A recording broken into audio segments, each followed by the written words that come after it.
How you doing? I pray that all is well. Right about now, if you're watching, this is a time of prayer, for real, a time of vision, to be honest with you, a time that you should really be able to see God. You should really be looking for God. I wrote a book a few years ago called Look for God in Everything, and that is probably more relevant right now than any time I've ever noticed, planned, or seen in my life. In this book, there was a story that I wrote in my book, Look for God in Everything, and it was called The Light of an Imposter.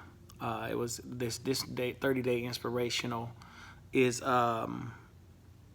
this particular day. One morning I went out to the patio out back, and I noticed, for some reason, I know you probably thought about this too, like at nighttime you can see bugs, right? Bugs flying, hitting the lights that are in the street. Bugs just flying into the street lights. I was seeing bugs just flying to the light of our back patio, right?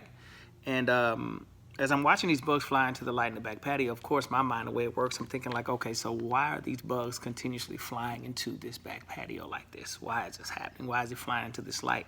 So I studied and I did some research just to find out that what happens is there are certain bugs that are blind. And the only way that they can be guided is through the heat source and through the light that they can feel, right? And so what happens is at night, these blind bugs feel the rays of the light bulb, and they're continuously flying into this light bulb thinking that it's the sun. See, because these bugs fly towards the sun. So at night, when there is no other light, this light bulb is on, and this light bulb is there for us. It's there for one thing, is just to let us see out back. But to these bugs, it has a whole nother different purpose. These bugs feel as though that this is the sun, right? And so these bugs are continuously flying into this light. One night I went out back, and the craziest thing, a spider. This is the honest truth. A spider had put a web right in front of the light bulb, which basically tells me that somewhere this spider is wise enough to know he's watching to see that these bugs are blind. And while these bugs are blind, these bugs are consistently flying into what they think is the sun. But it's really only a light bulb that's shining temporarily in darkness. Oh my God. And so this spider has put a web up in front of this light bulb, man. Put it in front of this light bulb. And then what ends up happening is each time these bugs fly toward this light bulb, they're getting caught in the trap. They're getting caught in the web. And as a bug hits, the spider comes down, attacks it, wraps it up, gets it tangled up. And so eventually, man, that revelation hit me like a ton of bricks as I was walking back into the house. And I was like, oh my God, how many of us have gone towards something believing that we're following the true sun, believing that we're following the light. But the only thing we're doing is getting caught and wrapped up in a web of lies.